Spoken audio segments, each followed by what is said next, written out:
ఇది సోనా గ్రామానికి చెందిన మాయా కుమ్మరి కథ. అతను తన అద్భుతమైన పనికి ఎంతో ప్రసిద్ధి. ఈ మాయా కుమ్మరి మట్టితో గిన్నెల్ని కాదు, బంధువుల్ని తయారు చేస్తాడు. అంటే మట్టి విగ్రహాలను వేరువేరు బంధువుల పేర్లతో అమ్ముతూ ఉంటాడు. అంటే అమ్మా నాన్న, అక్క తమ్ముడు, కొడుకు కూతురు, బామ్మ తాతయ్య, కుటుంబంలోని అన్ని బంధుత్వాలు మాయా కుమ్మరి దగ్గర ఉంటాయి. అందుకే కుమ్మరి ఇంటి వద్ద బంధువులను కొనుక్కోడానికి లైన్లు కడుతూ ఉంటారు. ఇదిగో, ఈవిడ మీ అమ్మగారు. కాని కుమార్, ఈవిడికి ప్రాణం లేదు కదా, మరి మీ అమ్మ ఎలా అవుతుంది? ఇలా చూడు, నేను ఈ విగ్రహాన్ని మంత్రించడం జరిగింది. ఈ విగ్రహం ఇంటికి చేరుకున్న తర్వాత ప్రాణం పోసుకుంటుంది. అప్పుడు మీ అమ్మగా మారిపోతుంది. నిజంగానా? నిజంగా అలా జరుగుతుందా? నా మీద నమ్మకం ఉంచు, ఈ విగ్రహం మీ అమ్మగా మారుతుంది. సరే, ఇదిగో ఈ విగ్రహానికి డబ్బులు. కుమ్మరన్నయ్య, మా అత్తగారి విగ్రహం సిద్ధంగా ఉందా? అవునమ్మా, మీ అత్తగారు సిద్ధంగా ఉన్నారు. చూడమ్మా, నువ్వు మీ అత్తగారి ఫోటో నాకు ఇచ్చావు కదా, నేను అచ్చం అలాంటి విగ్రహాన్ని తయారు చేసి ఉంచాను. అవును కుమ్మరన్నయ్య, ఈ విగ్రహం అచ్చం అత్తగారిలానే ఉంది. ఇంటికి చేరుకున్నాక ఇది ప్రాణం పోసుకుంటుంది కదా. ధన్యవాదాలు కుమ్మరన్నయ్య. నా భర్త తన తల్లి విగ్రహం చూసి చాలా సంతోషిస్తారు. నేను నా కొడుకు విగ్రహం తయారు చేయించుకోవాలనుకుంటున్నాను. కొడుకు విగ్రహమా? అవును, కిందటి సంవత్సరం తను చనిపోయాడు. నా భార్య ఇంతవరకు తనని మర్చిపోలేకపోయింది. తన కొడుకుని తలుచుకుంటూ పిచ్చిదైపోతుంది. మీరు మీ అబ్బాయి ఫోటో తీసుకొచ్చారా? ఇదిగోండి నా కొడుకు ఫోటో. నాకు నా కొడుకు దక్కుతాడు కదా. సుమన్, మన తలరాత మనల్ని ముందే నిరాశపరిచింది కదా. ఇప్పుడే డాక్టర్ కూడా ఖచ్చితంగా చెప్పేశారు, మనకి పిల్లలు పుట్టే అవకాశమే లేదని. డాక్టర్ దేవుడైతే కాదు కదా, పైగా తలరాత ఎప్పుడు ఎలా మారుతుందో దాని గురించి ఎవరూ ఏమీ చెప్పలేరు కదా. నేను తల్లి కావాలనే నీ ఆరాటాన్ని అర్థం చేసుకోగలను, కానీ మనం నిజాన్ని కూడా స్వీకరించాలి కదా. అయితే నేను ఇది నమ్మాలా? ఇక మనం తల్లిదండ్రులం కాలేమా? అవును సుమన్, ఇది ఆ భగవంతుడు మనకి రాసిన తలరాత. అలాగైతే మనం వేరే దారిని వెతుక్కోవాలి. వేరే దారా? అంటే వేరే వాళ్ళ బిడ్డను పెంచుకుందామా? కాదు. మరైతే వేరే దారేంటి? అదే మాయా కుమ్మరి. ఏంటి? మన ఊర్లో ఉన్న మాయా కుమ్మరి అందరికీ బంధువులని ఇస్తున్నాడు. నేను కూడా విన్నాను, అతని ఇంటి ముందు బంధువుల్ని కొనుక్కోవడానికి జనాలు క్యూ కడుతున్నారని. అలాగే మనం కూడా ఒక బంధువుని కొనుక్కుందాం. అంటే నా ఉద్దేశం, ఒక కొడుకుని. సుమన్, నువ్వు చాలా మంచి ఉపాయం చెప్పావు. మనం రేపే ఆ మాయాకుమారి ఇంటికి వెళ్ళొద్దాం. అంటే దీని అర్థం నేను తల్లినవుతానా?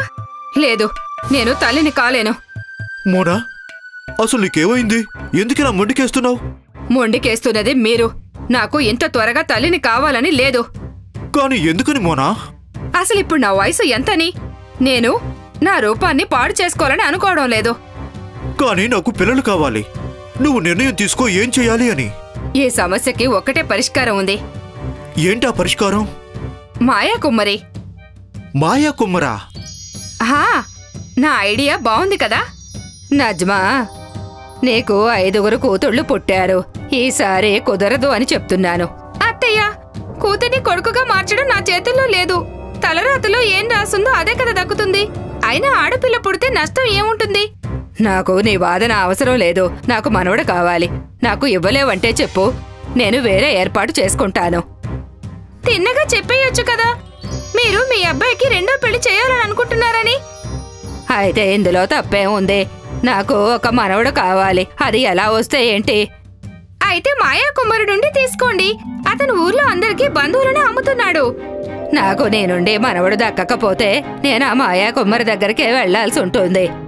నేను అతనినే మనవడిని ఇవ్వమని అడుగుతాను. నిజంగా ఆ మాయా కుమారి అద్భుతం చేస్తున్నాడు. అవును, నిజమే. ఇవాళ మన ఊర్లో ప్రతి ఇంట్లో మాయాకుమారి చేసిన బొమ్మ కనిపిస్తూనే ఉంది. నేను కూడా మాయా కుమ్మరి దగ్గర నుండి మా బామ్మ విగ్రహాన్ని తీసుకుని వచ్చాను. ఇప్పుడు నాకు బామ్మ లేని లోటు తెలియడం లేదు. మన ఊర్లో ఉన్న అందరూ కూడా ఇప్పుడు అమరులయ్యారు. ఎందుకంటే వాళ్ళు చనిపోయిన తర్వాత వాళ్ళ విగ్రహాలు ఇంటికి వస్తున్నాయి. మళ్ళీ ప్రాణం పోసుకొని మనతో సంతోషంగా ఉంటున్నారు. ఇప్పుడు ఏ ఆడది కూడా పిల్లలు లేరు అని బాధపడక్కర్లేదు.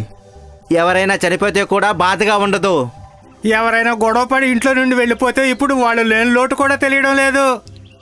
అరే, ఇదంతా సరే కానీ పక్క ఊర్లో ఉన్న ఒక ఆవిడ తన భర్త విగ్రహాన్ని చేయించుకొని వెళ్ళిందట. ఎందుకు? ఆవిడ భర్త చనిపోయాడా? లేదు, వాళ్ళకి విడాకులయ్యాయట. ఈ మాయా బంధువుల వల్ల కుటుంబంలో మళ్ళీ అందరూ సంతోషంగా ఉంటున్నారు.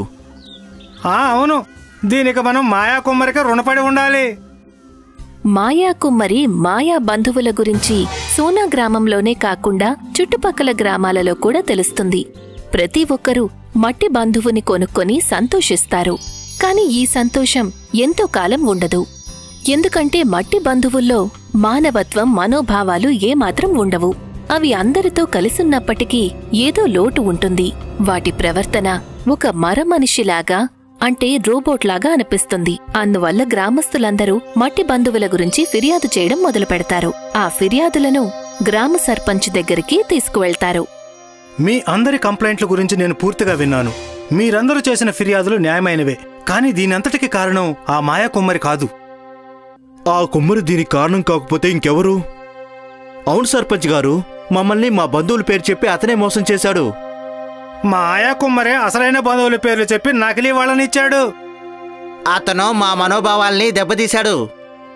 నేను అలా అనుకోవడం లేదు. అతను ఏదైతే చేశాడో అది నిజమే చెప్పి చేశాడు. బంధువుల పేరుతో మోసాన్ని చేయించుకోవడానికి మీరే స్వయంగా అతని దగ్గరికి వెళ్లారు. అతనేమీ మీ ఇంటికి రాలేదు. ఇప్పుడు మేము మిషన్ మనుషులను ఏం చేయాలి? వాళ్ళు బ్రతుకున్నంతకాలం జీవోత్సవాల్లా మాతో ఉంటున్నారు. దీని గురించి మనం మాయా కుమ్మరి దగ్గరికే వెళ్ళి అడగాలి. నాకు తెలుసు, ఏదో ఒకరోజు మీరందరూ ఇక్కడికి వస్తారని, నన్ను ఈ ప్రశ్న అడుగుతారని కూడా. నేను చేసిన ఈ మాయా బంధువులతో మనుషుల్లా నిజమైన ఫీలింగ్స్ లేవు అని, వాటిలో మానవత్వం అనేదే లేదు అని. నీకు కనుక తెలిసి ఉంటే నువ్వు మాతో ఈ విగ్రహాలను ఎందుకు చేయించావు? అవి మామూలు మనుషుల్లాగా ఎందుకు ప్రవర్తించడం లేదు? అవును మాయా కుమ్మరి, వాటిని చూస్తూ ఉంటే వాటికి మాతో ఎటువంటి సంబంధం లేదు అనిపిస్తుంది. మా సుఖ దుఃఖాల్లో ఎటువంటి సంబంధం లేదని. సర్పంచ్ గారు, అలా ఉండే అవకాశమే లేదు. ఎందుకంటే వాళ్ళు మాయా బంధువులు. ఇది ప్రకృతి ధర్మం కూడా. ఇదే ప్రకృతి చేసే అద్భుతం కూడా. మనిషి నుండి మనిషి పుట్టినప్పుడు ఒకరి బాధను ఒకరు అర్థం చేసుకోగలరు. ఆ బాధను వాళ్ళు పంచుకోగలుగుతారు. ఒకరి కష్టాన్ని మరొకరు అనుభూతి చెందగలుగుతారు. ఈ మనోభావాలు, భావోద్వేగాలు, మానవత్వం ఇవన్నీ భగవంతుడు మనకిచ్చిన వరాలు.